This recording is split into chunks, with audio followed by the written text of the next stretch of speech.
I have to begin with an apology. It's in my acknowledgement, I failed to refer to Sanati, in fact the Sanati Collective, for actually being the first to carry my report, my account, which I wrote after coming back. The book developed later, and I really want to apologize from this platform again. I did apologize to many people personally, but I owe them an apology, and please accept it. In case there is ever a new reprint or something that comes up, I'll make sure that the acknowledgement also includes Sanati. I'd like to begin with something that Bernard talked about, dream. This is a very dear poem of mine by somebody who stars in Pash, who's a favorite poet, revolutionary poet. It's a very long poem, couple of lines. And in a way it sums up what many of us feel or identify with. I mean, he's put it so beautifully. I mean, I don't think any one of us would have managed to do it as well as he did. It's called Sapne. सपने हर किसी को नहीं आते, बेजान बारूद के कणों में सोई आग को सपने नहीं आते, बड़ी के लिए उठी हुई हथेली के पसीनों को सपने नहीं आते, शेल्फों में पड़े इतिहास ग्रंथों को सपने नहीं आते। सपनों के लिए लाजमी है झेलने वाले दिलों का होना, सपनों के लिए नींद की नजर होती लाजमी है, सपने इसलिए हर किसी को नहीं आते। Friends, many of us who regard that we were born again with the Naxalbari movement or with the Cultural Revolution and still continue to be inspired. People drifted into different areas. I came to civil liberties and democratic rights movement, and as Saroj very rightly mentioned, obviously my vantage point from which I look at the movement and the world around me gets influenced also by that, by the work that we do, our own experience, the importance of what we confront. And in the process, actually, I think, and this has been a tremendous contribution of the Naxalbari movement, and all of us who went to the democratic and the civil liberties movement, I think collectively we should feel very, very proud, because we have managed to bring to the forefront and also infuse our commitment to a revolutionary transformation with our somewhat of an understanding of the need for an institutionalized, I mean, revolution doesn't just mean that you come to power, it's how you sustain power, how you manage to remain in power, what kind of revolutionary institutions you create, what kind of democratic functioning and participation and freedoms that are available to people that which they have fought for and won. These are and have become, I think, central to any understanding of or possibility of, I mean, if you conceive of a revolutionary movement today, it's impossible in my mind to think in terms of anything but the revolutionary movement would be some kind of a proletarian democracy. And I would like to also say that I therefore distance myself from even the use of, I mean, even if we say that it's proletarian democracy is nothing but proletarian dictatorship as opposed to bourgeois democracy or bourgeois dictatorship, I believe that it's very important to retain and in fact go back to something which is far more important and captures the imagination, which is revolutionary democracy. Because without a democratic foundation and democratic institutions, revolution cannot, and we have seen it in our lifetime, and I don't think we need to traverse that course again. So obviously this issues, questions that come to one's mind are colored by one's own experience. Saroj towards the end referred to something which I thought I'd like to pick up on and expand. I agree with it. I don't think, I believe, when in a country like India, to imagine revolutionary transformation without armed struggle is inconceivable. It's not possible. Our history shows us that no sooner people give up arms, the movements can be crushed and they can be sidelined, ignored, as it has happened and it's currently happening in Jammu and Kashmir. We kept on telling them, give up arms, and the Indian people and the Indian intelligentsia and the democratic people will rise up. And whatever you demand, I mean, they would find its resonance with them and amongst them. It's all crap. It doesn't happen. Nobody even talks about the question.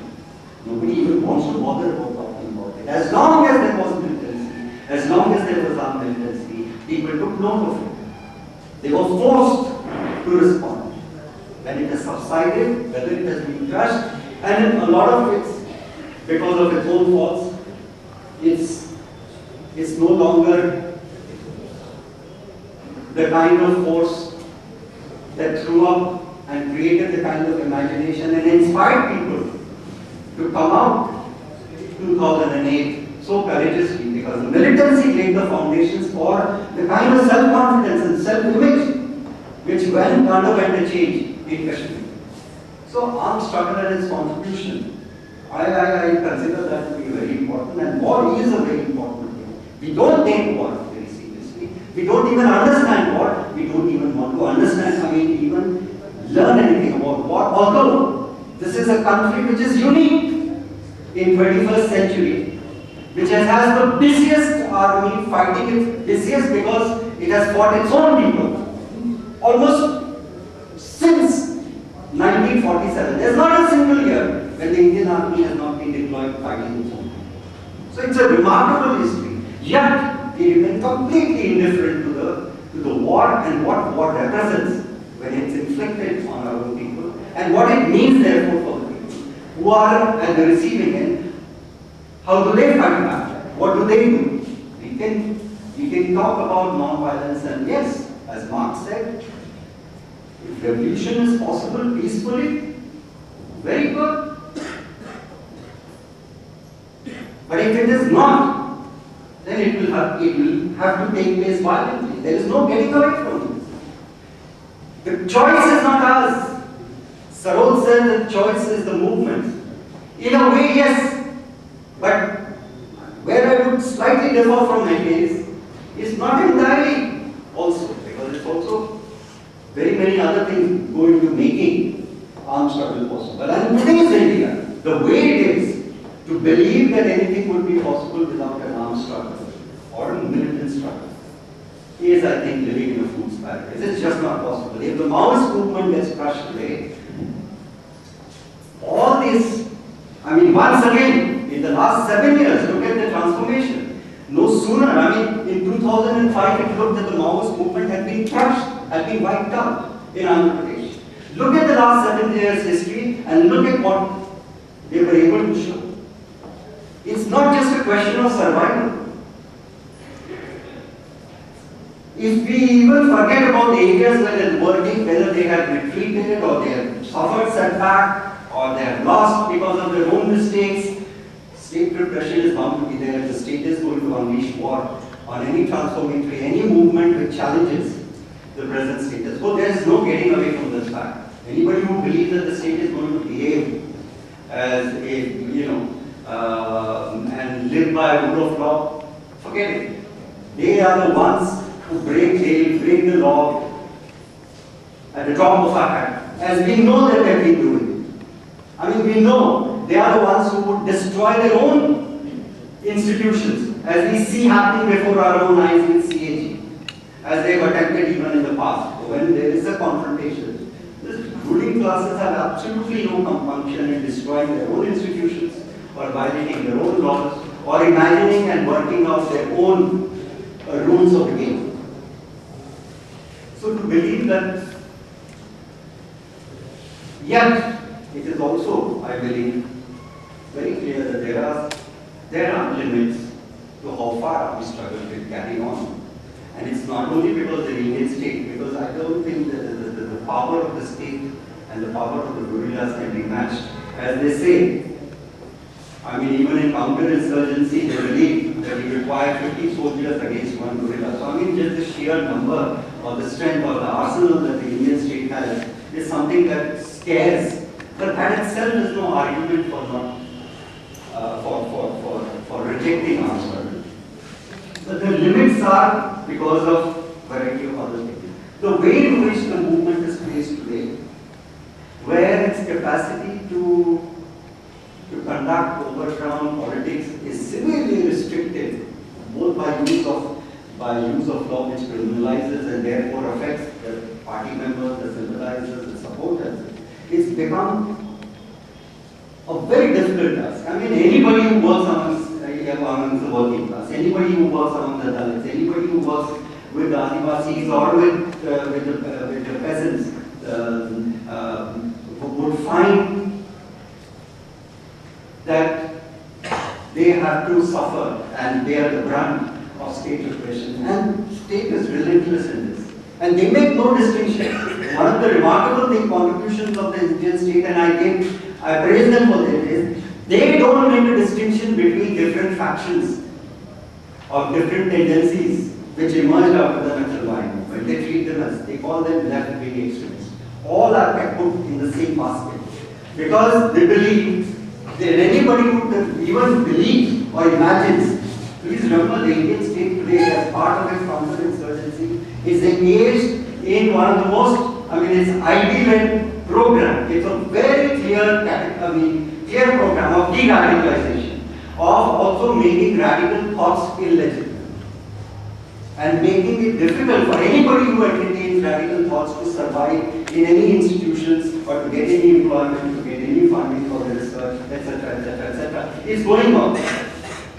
Whether we are blind to it or not, it's happening around us. We look at the way in which the Ministry of Home Affairs today collaborates with universities and colleges in terms of the research that is being carried out and the role that they play, where they are also funding young scholars and sending teams to different so-called conflict areas as part of a project that has been worked out by the Ministry of Home Affairs, Jamia Millia, Delhi University, JNU, right in the heart of Delhi. They are engaged in this task. And those who have lived in conflict areas of Kashmir or Manipur or Assam or elsewhere, they can tell you this about their own experience of college, university, and the way in which the severe control is maintained on their thoughts and things like that. So all I'm trying to say is that to imagine fighting this Indian state by merely so-called non-violent means, I think is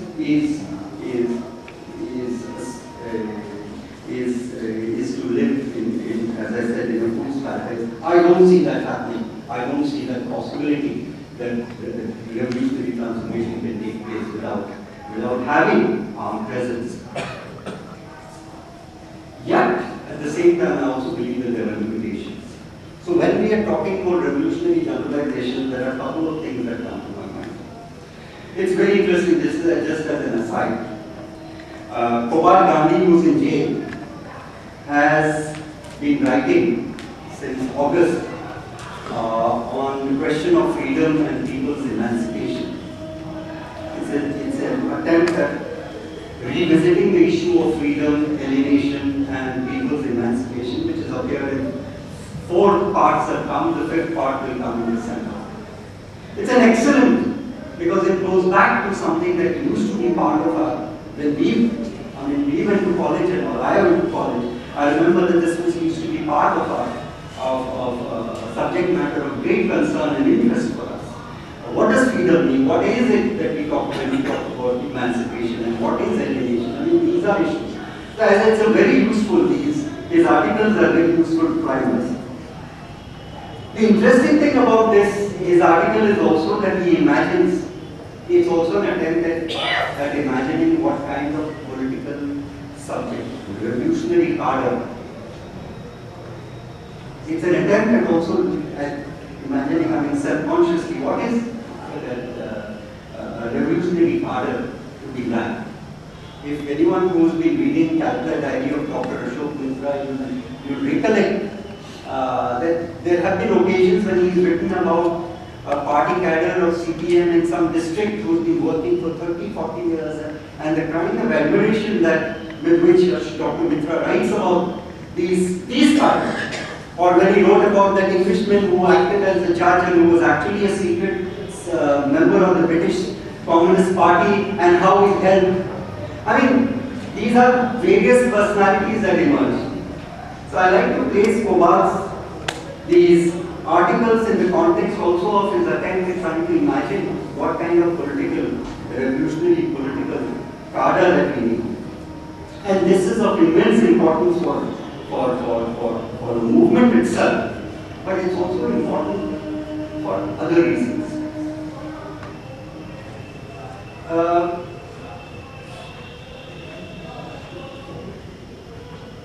We all,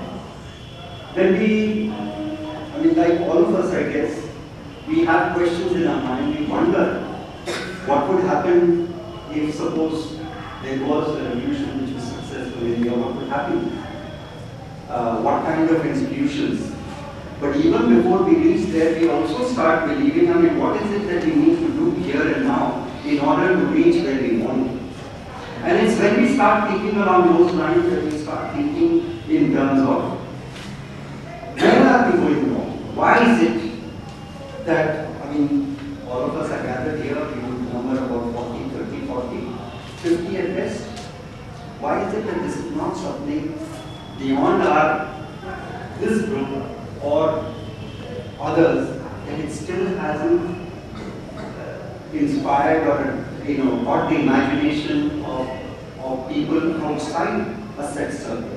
What is it that limits it? What is it that comes in the way of this becoming? In a country of the kind of inequalities, the kind of disparities that exist, with the kind of violence,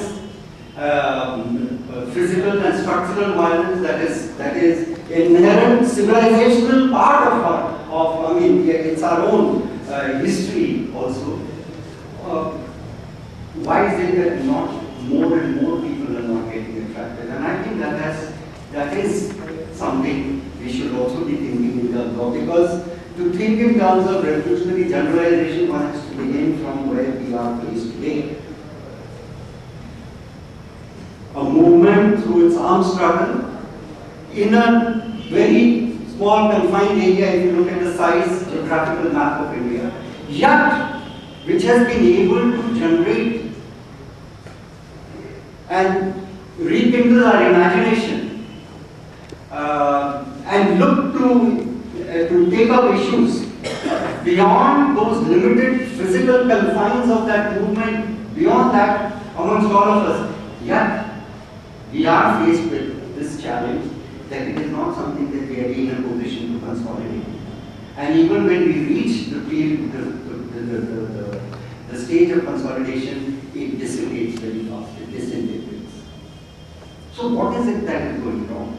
Why is it that we get limited? And I think one of the things that when we talk about generalization, we have to think in terms of, Satnam referred to it repeatedly, but I'd like to revisit this.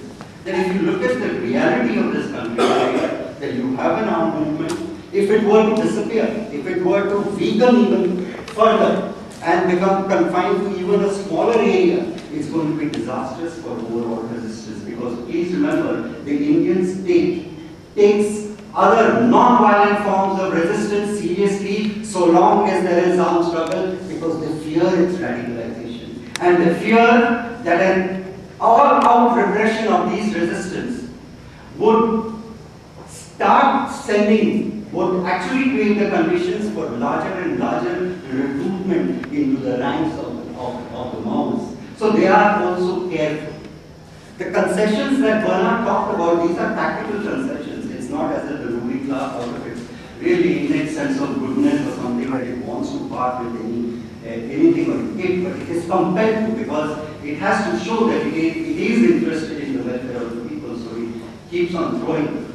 But if you look at the trajectory of FRA, then you discover how the same ruling classes or sections of it then start manipulating, tinkering with it to destroy its assets and actually destroy the FRA. It's happening right before our eyes. You may have a Forest Rights Act, but that Forest Rights Act cannot be enforced because the Forest Advisory Committee has said that FRA must be brought in line with the 1927 FSC, Forest Act of 1927, for two reasons, which would give the bureaucracy, the forest bureaucracies, extraordinary powers, which it enjoys today, if FRA is not enforced. B, that its classification of what is tree and what is grass, which comes in the way of, say, bamboo. There is a big tussle going on between the bureaucracy and the ministry over whether bamboo should be treated as grass or tree. The point I am raising is that these nitty-gritties are the ways in which the ruling class has also destroyed their own progressive or so-called, good legislations which they attempt to bring in as a tactical concession to the Adivasis whom they are trying to win over, just winning the heart and minds, as they call it.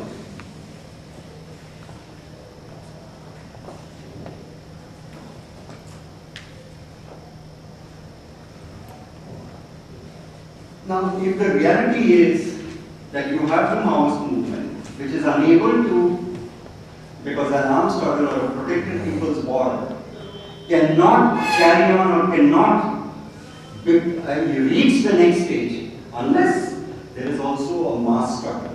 That there are mass organizations and mass struggles in which other sections of the people who are not necessarily just all of them fighting with guns in their hands, but there are other forms of struggle that they are engaged in. Unless they exist, they are together, protected people's war cannot succeed beyond the point. But what has happened today is that there is some kind of a polarization. There is polarization, the Maoists are compelled by the circumstances and because of their own faults, their own mistakes, where they had an opportunity in Lalghat, I think they botched it because of their own mistakes. Tremendous possibilities that they opened up with the way in which an armed struggle also got a mass movement going, and that mass movement created such enthusiasm and released such energies in West Bengal. Anybody who traveled through West Bengal during those days can vouch for it. That's undeniable.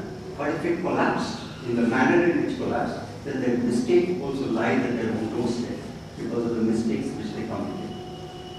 Given this reality, there is a division, there is a mass militant struggles that are taking place, or resistance that is taking place over ground, in which a number of groups are engaged, including of various leanings which are part of the Naxalbari movement, or who still believe in the Naxalbari movement, and you have also the socialists or some of the social movements which lead these struggles. At the same time, so you have some kind of polarization between the armed struggle and this. Now, the reality of the situation, without trying to generalize beyond just a limited point that I want to make, is that I don't see this possibility of Maoists being able to move ahead, progress ahead, or these mass movements being able to carry themselves unless they come close. So, I mean, the need for a generalization, and for me, is for both forces, both tendencies to realize that one without the other today will not survive, will not be able to sustain themselves. And I think that it's with that spirit that I imagine, this is just an imagination, I know that there is no real basis for it right now, except that I think that the kind of divisions that we have had, they have blunted over the years. We are faced with the same challenges, and because thanks to the state unleashing its repression without any qualification on all sections of the level, they are perforce also having to redefine their understanding or revisit their earlier positions vis-a-vis the Maoists. And I think the Maoists are also obligated, I believe, to take another look at the way in which they look at various rebel groups and groups with whom they have sharp ideological or political differences, because one without the other today, I believe. So that is one generalization that I immediately in the immediate term I believe is essential in this resistance is to remain strong and sustain itself. That is one. Other thing is, I think it's high time revolutionaries also don't just think in terms of the critique of the present state and society. It's also we have to think in terms of what are the answers that we want to give. We start formulating answers in terms of what are these alternatives by raising fundamental questions. I do not believe that I'm satisfied with just people saying that, well, as has been said earlier also, that Adivasis fight for Jungle Zameen, they get it and that's the end of the matter. No, not at all. That's not even sufficient part of our struggle or what we believe in. It goes much beyond that. What kind of alternative state system are we imagining? What kind of a system do we want where, given the kind of ecological dangers that we face today, is it possible to imagine, for instance, I'm throwing it as this is a question that I ask myself, is it possible to think in terms of weaning ourselves away from the kind of anarchic growth that capitalism brings in? Is it possible to wean ourselves away from that without a planned system?